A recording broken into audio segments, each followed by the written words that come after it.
Bonjour. Aujourd'hui, je vais traiter d'un sujet que j'ai quasiment jamais traité, jamais abordé. Il s'agit des guérisons miraculeuses.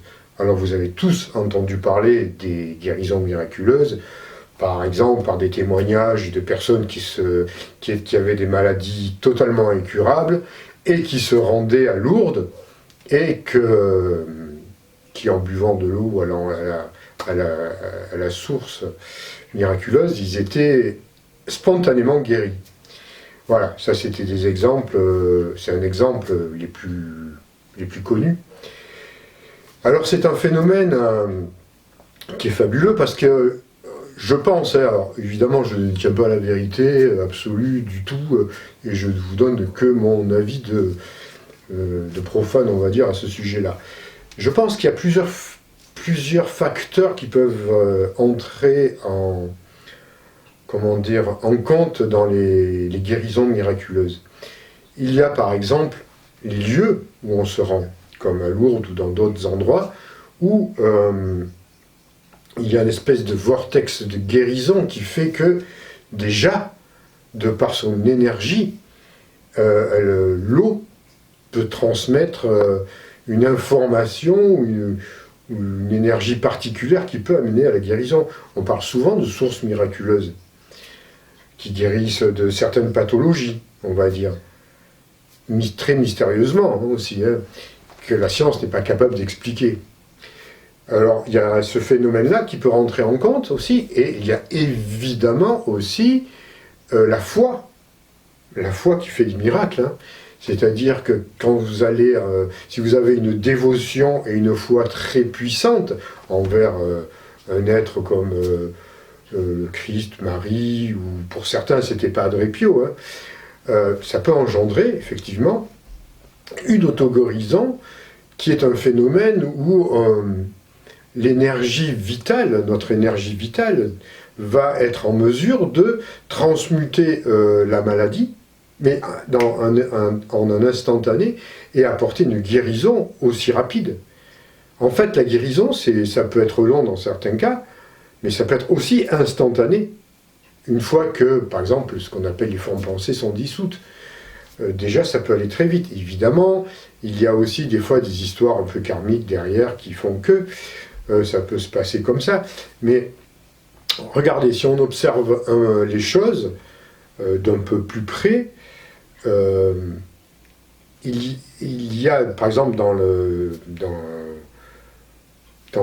alors ça, c'est vrai que ça se passe souvent dans des lieux assez saints, où il y a vraiment des apparitions mariales, ou alors, comme je vous dis, regardez, il y a aussi des prières, quand vous regardez le Padre Pio, par exemple, qui faisait des prières pour des malades, quand il avait une foi, une dévotion tellement puissante, et aussi une réalisation incroyable. C'est fait que ça marchait. Dans bien des cas, il pouvait apporter, selon, on va dire aussi un peu le karma des personnes, une guérison spontanée.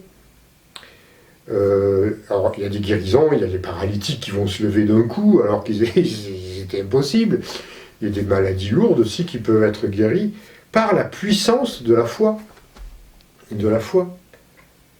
La foi soulève des montagnes, la foi peut tout faire. Elle peut rendre la vue aux aveugles, comme elle peut guérir instantanément, et même faire parfois dans des cas, comme si on prend le Christ, qui était capable de faire à un moment donné revenir des personnes à la vie. Bon, c'est quand même très très rare, mais c'est possible, ça a déjà été vu. Donc, il y a plusieurs... En fait, c'est un phénomène qui demande, pour moi, je pense, ça demande une dévotion et une foi sans la moindre faille. Ça met en place un peu la loi d'énergie cosmique. Alors là, on est hors religion, mais c'est la même chose.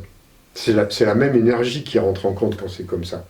Quand on croit, alors c'est plus que croire, c'est quand on a vraiment cette notion de foi dans l'univers ou dans dans Dieu, ou dans peu importe comment vous l'appelez, dans Bouddha, ou qui que ce soit, ou l'énergie cosmique, si vraiment vous avez ça et qu'il n'y a plus l'ombre d'un doute, mais vous pouvez arriver évidemment à vous guérir et peut-être même des fois à guérir les autres aussi, selon comment ça peut se passer. Hein. Il ne faut pas oublier qu'il y a quand même une notion de karmique. Si pour une personne c'est vraiment son heure, elle doit être dans la maladie parce qu'elle doit explorer la maladie jusqu'au bout pour pouvoir grandir et comprendre d'autres aspects de son être.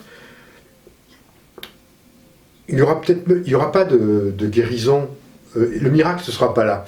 Le miracle, il va être peut-être tout simplement dans le fait qu'elle a compris et réalisé à travers sa maladie ce qui n'allait pas tout le long de sa vie et qui a provoqué ça. Donc au moment de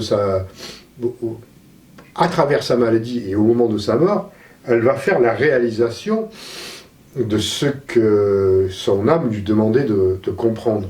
Donc c'est aussi une forme de miracle. Mais dans les cas des guérisons aussi, ça peut être aussi la révélation de certains de leur propre puissance, de leur propre lien avec la création et au divin. Parce qu'on se rend compte que les personnes on voit les personnes qui ont vécu du miracle, elles ont changé du tout au tout. C'est ce qu'on appelle des miracles ou des auto-guérisons, ou des guérisons spontanées. Elles ont changé en profondeur. Et ça les a reliées à la fois au divin, mais à leur propre divin en eux. Ça a guéri quelque chose de plus profond que la maladie. Ça a guéri leur âme. Donc, tout ça, c'est lié. Et en même temps, comme par hasard, des fois, pour obtenir un peu des guérisons comme ça, comme je vous l'ai dit tout à l'heure, c'est pas pour rien qu'il y a des endroits qui sont des vortex de guérison, avec des eaux miraculeuses. Ça va aider à transmettre des informations sur un plan subtil pour obtenir une guérison aussi.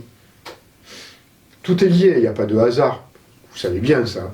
Donc que ce soit Lourdes, ou je ne sais pas, il y en a plein d'autres de lieux dans le monde comme ça, qui peuvent apporter ça, c'est parce que c'est chargé en énergie comme ça. Souvent vous avez des petits endroits des fois qui sont insignifiants, des petites chapelles avec des petites sources à côté, perdues dans la montagne, qui ont la réputation par exemple de guérir soit de l'eczéma, soit de peu importe de quelques maladies qui soient. Et voilà, donc je pense que tous ces endroits ont été amenés à l'humanité justement pour venir en aide aux gens. Alors ça date bien avant les religions, parce que, enfin les religions officielles on va dire, parce que des fois c'était connu du temps des Celtes, et peut-être même des temps de la préhistoire, avant on ne savait pas, mais c'était déjà là. Donc c'est tous des petits, on va dire, des points de lumière comme ça, qui sont un peu disséminés un peu partout dans le monde, pour pouvoir un peu aider l'humanité aussi. Alors aider l'humanité, pas simplement pour soigner des petits bébés, parce que c'est vrai que ça va soigner des maladies, mais surtout que ça va aider à grandir, comme je vous dis, à guérir notre âme. Parce que c'est ça. La véritable guérison, c'est avant tout la guérison de l'âme. Après, on part sur... évidemment, ça va avoir une action sur le corps physique, et surtout les autres corps subtils aussi, évidemment. Mais je pense que ça a été fait, tout ça, ça a été créé par le divin, on va dire, ou par la vie, par la terre, par Gaïa, pour pouvoir aider. Alors je parle de l'homme, mais c'est sûrement aussi valable pour les animaux, et tout ce qui est vivant, ces endroits-là. Pour ceux qui ont vraiment des capacités, on va dire, de se relier à du divin, la plus haute partie divine, quand on dépasse le 8e chakra, là. Évidemment, là, vous allez vraiment au cœur au cœur de la création. Et là, c'est c'est parfait aussi. Mais tout ça, c'est bon. Hein. Si vous êtes pas, tout le monde n'est pas capable de connecter le divin en soi. C'est quelque chose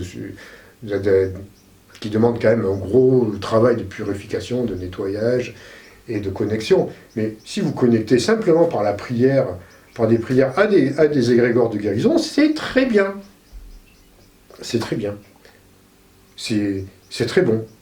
Donc, voilà, allez-y, faites-le, priez en ce moment. Je pense que vraiment, il faut revenir à ça. Il faut revenir à une forme de prière, rentrer en contact avec le divin, rentrer en contact avec votre âme qui se relie automatiquement avec tout ce qui est de plus divin en vous. Et de divin, parce que le divin, c'est un tout. Et il y a quelque chose à faire en ce moment. Ayez cette connexion avec votre 8e chakra. C'est difficile, parce qu'il a été embryonnaire. Mais on peut y arriver. Peut-être que j'y reviendrai dans d'autres vidéos, mais ce que je veux dire par là, c'est que si vous avez besoin de support pour prier les saints, prier les avatars, les maîtres de lumière, tout qui vous voulez, mais si ça peut vous aider, faites-le. Après, vous verrez, on peut s'émanciper un peu tout ça, mais en attendant, c'est très bon, il n'y a aucune contre-indication. Voilà ce que je voulais dire. Bon, allez, je vais arrêter là. J'espère que cette vidéo vous aura un peu intéressé.